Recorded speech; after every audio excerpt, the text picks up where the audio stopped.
मी कांचन आणि आज आपण करणार आहोत पालकाचा अतिशय पौष्टिक असा पराठा। पालकची भाजी मुलं सहसा आवडीने खात नाहीत, पण तुम्ही जर असा पराठा केला तर बघा कशी आवडीने खातील मुलं। चला तर सुरुवात करूयात। इथे मी पालक घेतला एक जुडी पालक छान निवडून घेतला आणि मग पाण्यामध्ये ती पानं पातेल्यामध्ये छान भिजत ठेवली, जेणेकरून माती जी आहे ती तळाशीच असते।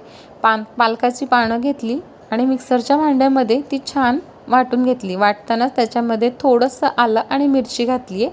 श्रावण महिना आहे, तुम्ही लसूण खात असाल तर लसूण घाला। त्याच्यानंतर ती स्लरी बाजूला ठेवून गव्हाच्या पिठामध्ये थोडंसं हळद, गरम मसाला घातला, जी स्लरी केली ती घातली, मीठ घातलं, तीळ घातले, ओवा छान हातावर चोळून घातला। अतिशय मस्त मळून घ्यायचं, 10-15 मिनिटं झाकून ठेवायचं। पराठे लाटायचे आणि तूप लावून दोन्हीकडनं शेकायचे। आज आहे माझ्या जेवणामध्ये नारळी भात, पराठा म्हणजे दही हवस आणि घरगुती लोणचं।